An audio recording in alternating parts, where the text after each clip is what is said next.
20h sur la télévision Futur Média. Bonsoir et bienvenue à tous. Tout de suite, le sommaire de cette édition. Baccalauréat 2014, des résultats trop faibles, syndrome d'un système éducatif qui se porte mal. Pour les enseignants, il est grand temps d'organiser les états généraux de l'éducation. Pour les élèves, ces résultats sont la volonté des autorités de les empêcher d'accéder à une université déjà trop surchargée. Faculté des lettres et des sciences humaines, les actes de vandalisme perpétrés ce lundi suscitent l'indignation des professeurs qui condamnent ces actes de violence avec la dernière énergie. La fonction publique a un tout nouveau patron. Viviane Bampassi prend le relais après Mansourci. Elle décline sa feuille de route, rendre l'administration sénégalaise plus performante pour atteindre les objectifs du plan Sénégal émergent. À l'APR, la décision du chef de l'État de réduire son mandat à 5 ans, une promesse électorale loin de faire l'unanimité. Ahmed Suzanne Camara invite Macky Sall à clarifier la situation en organisant un référendum s'il le faut pour faire taire les spéculations. Et puis Ramadan 2014, entre hausse des denrées les plus prisées et pénurie de poulet, les ménagères rencontrées par nos reporters affirment préparer le ndogu difficilement. Voilà pour les titres, le développement c'est dans un instant.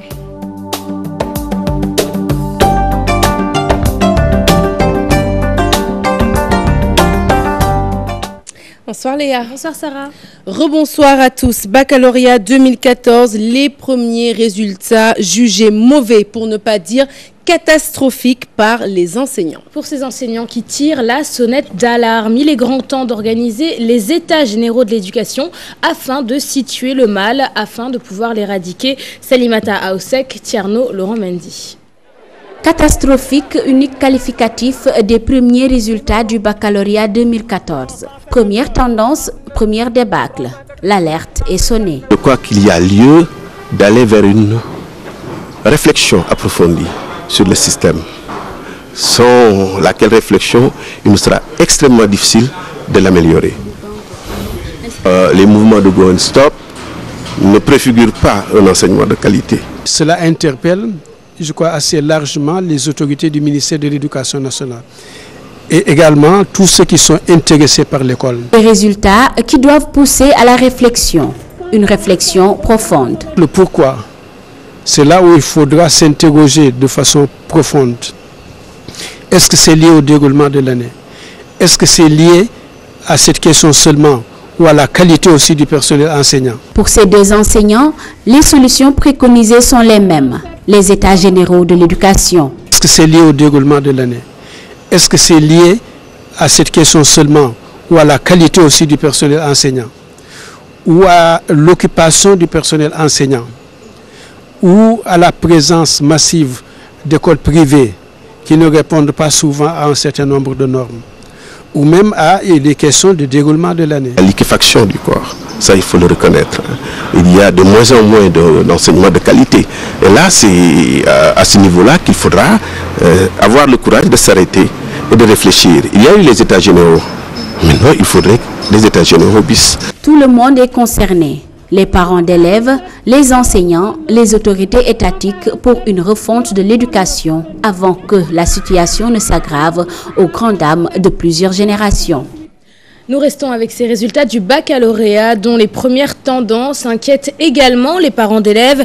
Une situation que ces derniers imputent aux grèves récurrentes des années passées qui ont eu des répercussions sur l'année scolaire et le niveau des étudiants. Des élèves qui se prononcent également sur les mauvais résultats enregistrés. Ils y voient la volonté des autorités de les empêcher d'accéder à une université déjà surchargée. Fatima Taba, Modou Diop.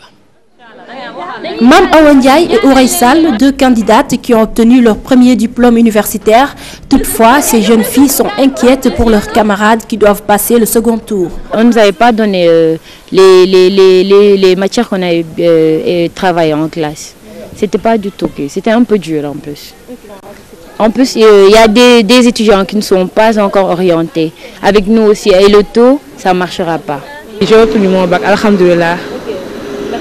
Merci. Et je souhaite bon sang pour les élèves qui font l'ORA. Les grèves récurrentes des années passées, le manque de professeurs notés cette année expliquerait cette tendance selon les parents d'élèves. Il y a eu des perturbations au niveau des établissements scolaires. Des grèves qui ont souvent eu des durées vraiment incroyables. Et cette cohorte d'élèves se sont retrouvés aujourd'hui confrontés au baccalauréat, avec dans leur sac ce cortège de programmes inachevés. Depuis le début de l'année, beaucoup de régions, beaucoup de lycées se plaignent du manque de professeurs, tels que la philosophie, les mathématiques, les sciences. État, enseignants et parents d'élèves, les responsables de cette mauvaise récolte. Il y a une négligence coupable, n'est-ce pas, de l'État, qui n'a pas pu pourvoir en professeurs les établissements qui en attendaient. Quand je vois mon élève échouer, et du fait de ma négligence ou mon exigence trop poussée, je dois frémir. Les premières tendances inquiètent les observateurs. Avec les assises de l'éducation en cours, l'association des parents d'élèves espère des solutions définitives aux problèmes de l'éducation au Sénégal. Et nous restons avec ces résultats inquiétants du baccalauréat 2014, les grèves à répétition, les effectifs pléthoriques, mais aussi et surtout la baisse du niveau sont les arguments brandis par de nombreux acteurs de l'éducation pour expliquer cette baisse de régime. Maïmouna Ndiaye, Modou Diop.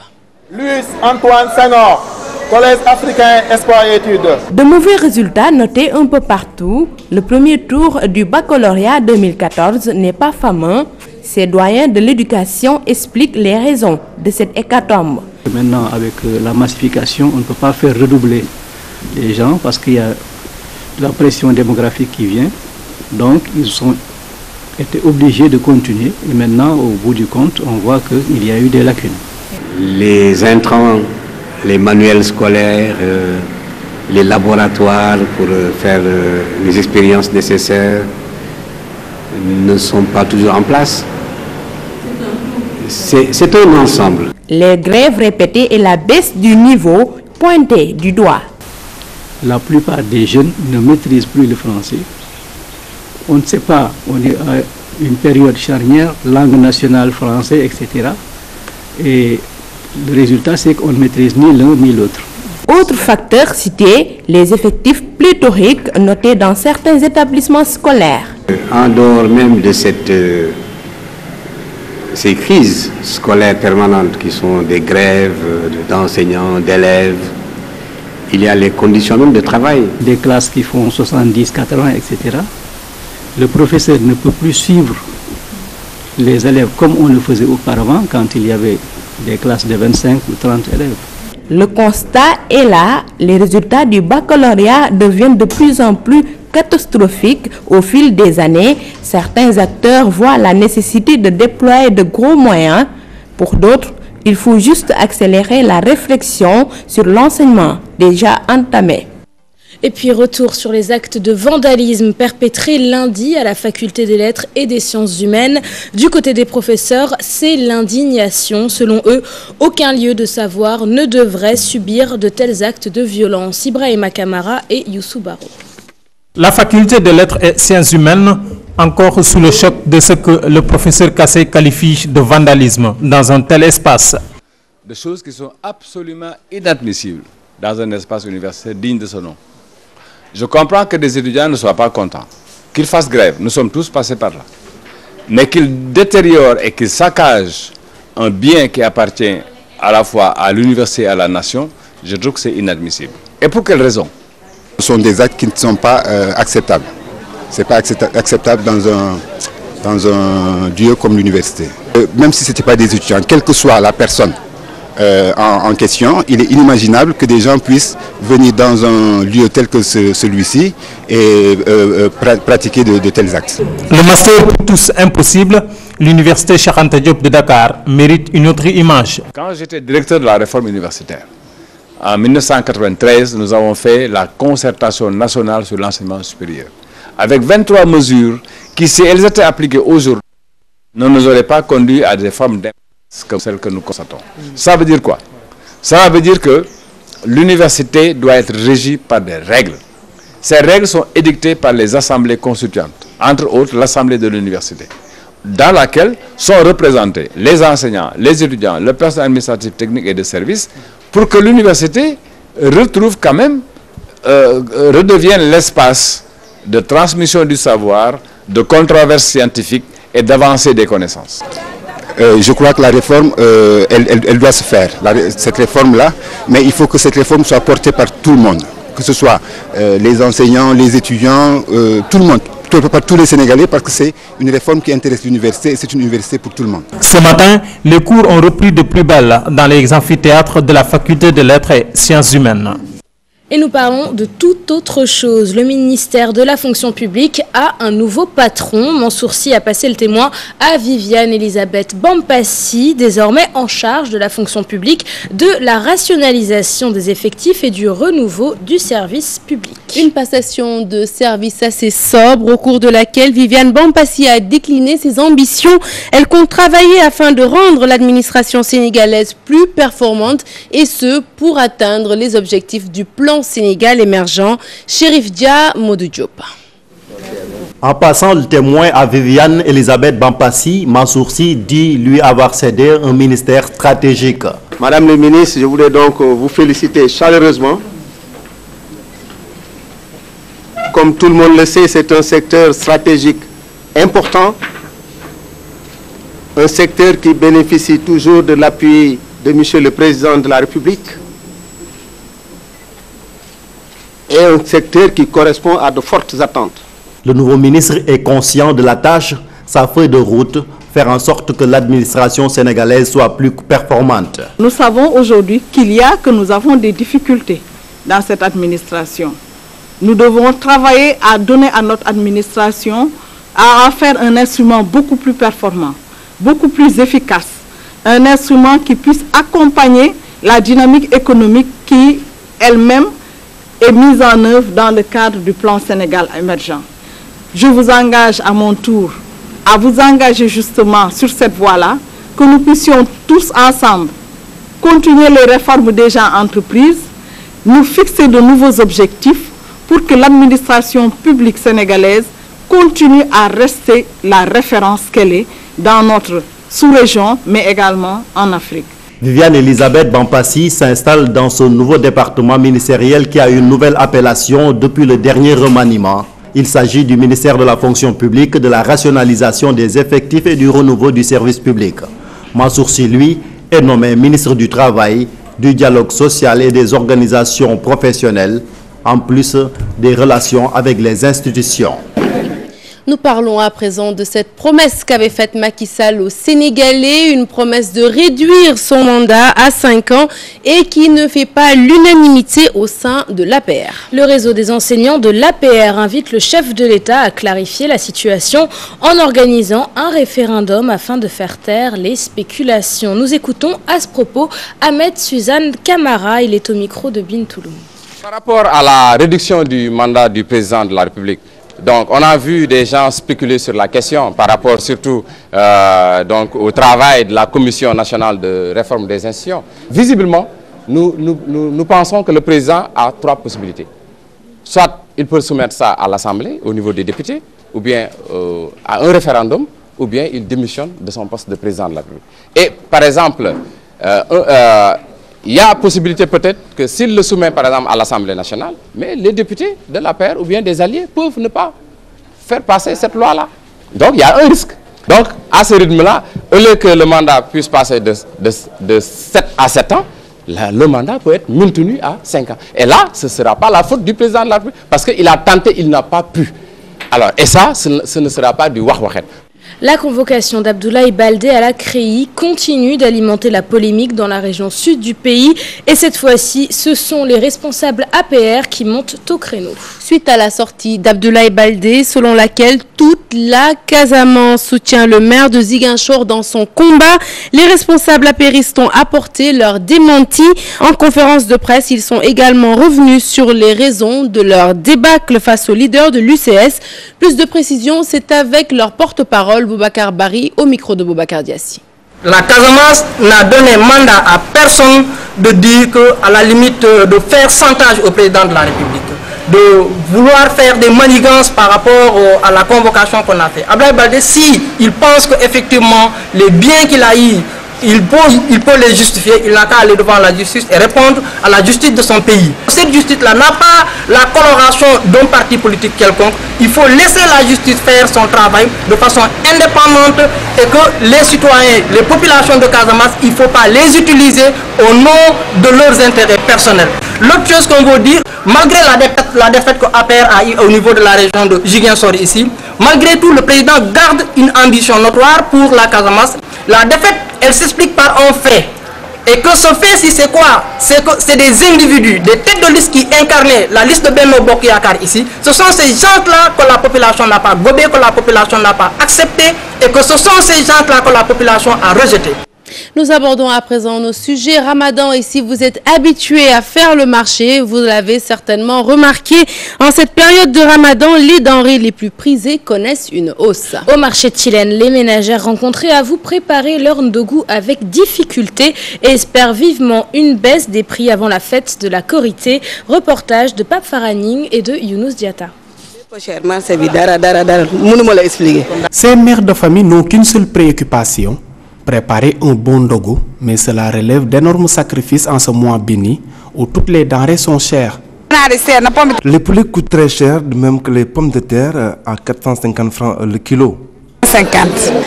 C'est très difficile en ce moment où tout est cher, le prix de la viande a augmenté, la dépense ne suffit plus. Normal semble dire ce boucher trouvé au marché Tilène. Pour lui, cette période est un peu particulière. À l'approche de l'hivernage, la viande coûte cher, surtout en ce mois béni de Ramadan.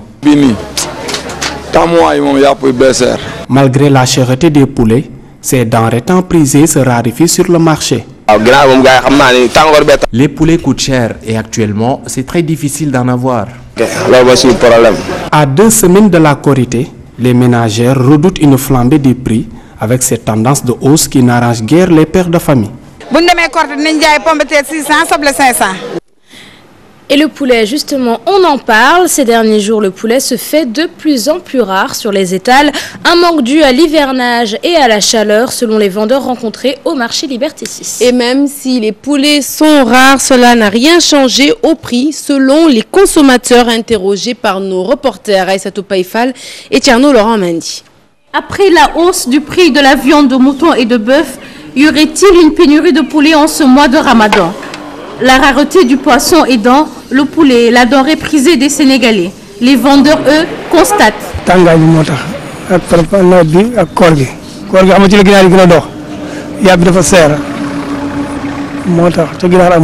En ce moment, il y a un manque de poulet. Cela est dû à l'hivernage et la chaleur. Avec le Ramadan, les gens augmentent leur consommation en poulet.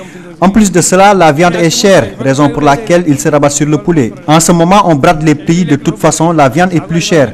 Nous n'avons rien gardé en prévision de la Korité. Ce sont les gens qui le prétendent, mais ce n'est pas vrai. Au marché Liberté 6, ce vendeur continue de faire de bonnes recettes malgré un début de pénurie. Les gens achètent beaucoup de poulet. Cela se vend bien. Les prix n'ont pas changé et moi je vends du tout. Des œufs, de la viande hachée. 4 000, de 5 000. Pour cette dame, rien n'a changé. Les prix restent les mêmes. Je ne comprends pas. Les gens disent qu'il y a pénurie. Moi, j'en consomme toujours. Les prix restent les mêmes. Et moi, quand je veux du poulet, j'arrive toujours à en trouver. La pénurie ne devrait pas trop durer. Les vendeurs s'apprêtent à se ravitailler, Korité oblige. À présent, l'histoire de ces deux mendiants venus expressément de Touba pour faire la manche à Dakar. Ils se nomment Fatou Guissé et Boubacar. Ils espéraient ainsi se faire un petit pactole pour préparer la Korité. Cela fait maintenant 2 semaines qu'ils sont dans la capitale. Seulement voilà, l'activité marche au ralenti. Déçus, ils rejettent la faute sur les mendiants valides qu'ils leur feraient de l'ombre. Reportage de Dissa Prera et de Tierno Laurent Mendy. C'est ici, devant la Zavia El Hadj Malick Sy, sur la rue Blanchot, que Fatou Guissé a élu domicile depuis son arrivée de Touba. Cette mère de 2 enfants espère profiter du Ramadan pour faire la manche à Dakar. De son avis, l'activité est plus lucrative dans la capitale. C'est au début du mois que mes camarades handicapés m'ont dit de venir à Dakar. Parce qu'ici, les choses marchent mieux. Mais depuis mon arrivée, je reste sur place. Babacar, lui aussi, est venu de Touba expressément pour faire fortune durant ce mois béni. Mais pour tous les 2 mendiants, les affaires marchent au ralenti.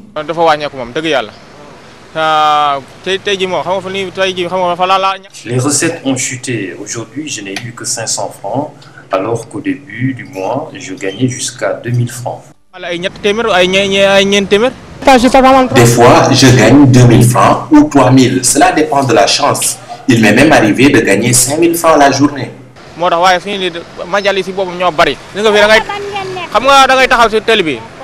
Il y a beaucoup de mendiants dans la rue. Il y a même des personnes valides qui nous font la concurrence et cela éloigne les donneurs.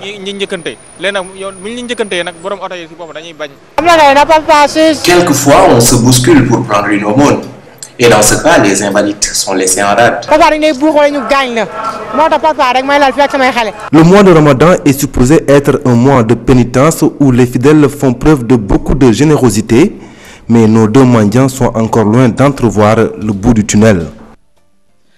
Ce mardi, l'aviation israélienne a repris le bombardement de la bande de Gaza après avoir observé une trêve de 6 heures, des attaques évoquées par l'ambassadeur israélien qui faisait face à la presse ce matin. Le docteur Eli Bentoura justifie la reprise des hostilités par le refus du Hamas de se plier au cessez-le-feu signé avec la médiation égyptienne. Fatou Bintou Conté. Israël réplique après la sortie de l'ambassadeur de la Palestine au Sénégal, Abdelrahim Al-Farah, celui de l'État d'Israël, le docteur Eli Bentoura apporte des précisions sur les bombardements de l'armée israélienne contre les civils palestiniens. Le Hamas et d'autres organisations terroristes ont attaqué avec des missiles des citoyens israéliens. Israël avait jusqu'à là fait de preuves de retenue. L'opération Bordure de défense a pour but de mettre fin à ces attaques de Hamas, reconnue comme une organisation terroriste par les communautés internationales. D'ailleurs, l'ambassadeur de l'État d'Israël annonce que le Hamas a refusé le cessez-le-feu signé ce matin suite à la médiation de l'Égypte. Ce matin, nous avons accepté le cessez-le-feu suite à la médiation de l'Égypte. Et maintenant, qu'est-ce qui se passe? Le Hamas refuse. Le docteur Eli Bentoura n'a pas manqué de comparer le Hamas au groupe terroriste Boko Haram ou à Al-Qaïda. Selon lui, le Hamas utilise les mêmes procédés que ces groupes pour s'attaquer à Israël. Le Hamas, qui est connu comme organisation terroriste, il n'est pas différent. Le Hamas n'est pas différent de Boko Haram ou de Al-Qaïda. C'est le même concept, la même idéologie. N'oublie pas, le Hamas, c'est une organisation qui utilise toutes les méthodes comme autres organisations extrémistes comme Boko Haram et Al-Qaïda. Face à la presse ce mardi, l'ambassadeur israélien minimise le soutien du chef de l'État Macky Sall à l'État palestinien. Il estime que le président de la République connaît les intérêts de l'État sénégalais.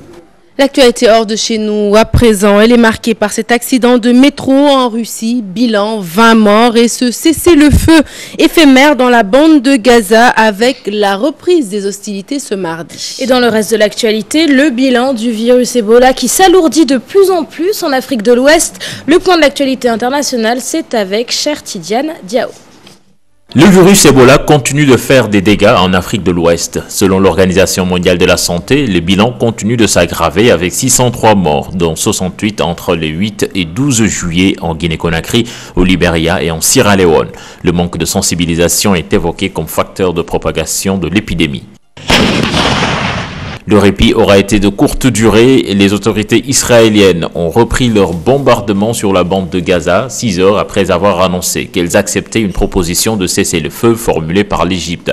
Le mouvement palestinien avait signifié qu'il ne comptait pas marquer de trêve. Des frappes israéliennes ont fait suite à des tirs sur le territoire israélien par le Hamas, tuant un Palestinien dans le sud de l'enclave. Son décès porte à 193 le bilan des Palestiniens tués en 8 jours d'offensive israélienne. Et puis au moins 20 personnes et plus de 120 blessés dans le déraillement d'une rame de métro à Moscou à l'heure de pointe. Une enquête a été ouverte sur demande du président Poutine. Les causes de l'accident restent à déterminer. La piste d'un attentat ne semble pas être privilégiée.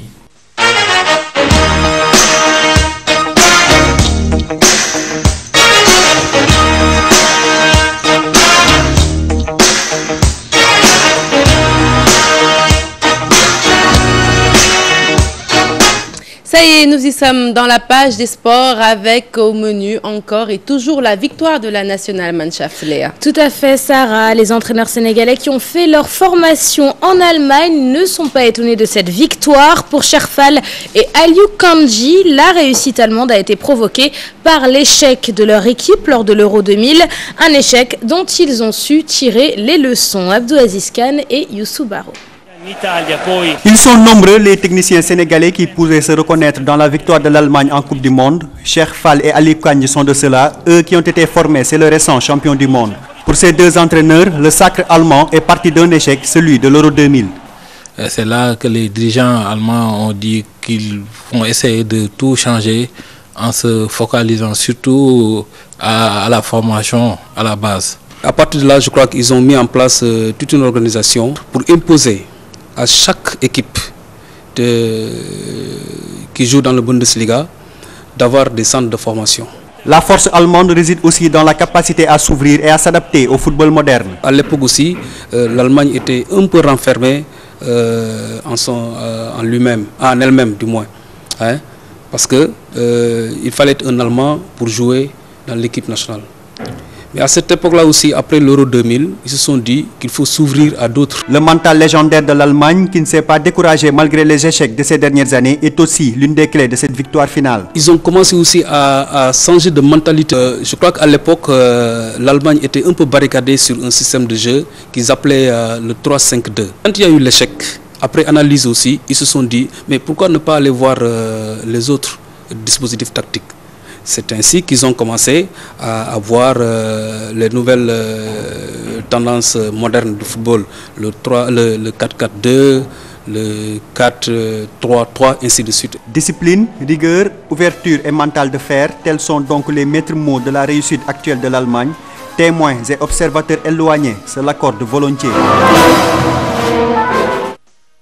Football, mais cette fois-ci, chez nous, l'équipe nationale des cadets du Sénégal a disputé et perdu son match de préparation. Les Lionceaux vont affronter le dimanche prochain, le Togo en match aller des qualifications de la Coupe d'Afrique de la catégorie. Un match qui se jouera dans la capitale togolaise, Lomé. Voilà qui met fin à cette édition. Merci de l'avoir suivi. Prochain rendez-vous de l'information, le tout en images à 0h et l'info qui continue sur votre site www.gfm.sn. Merci Léa. Merci Sarah. Excellente suite des programmes sur TFM et à demain.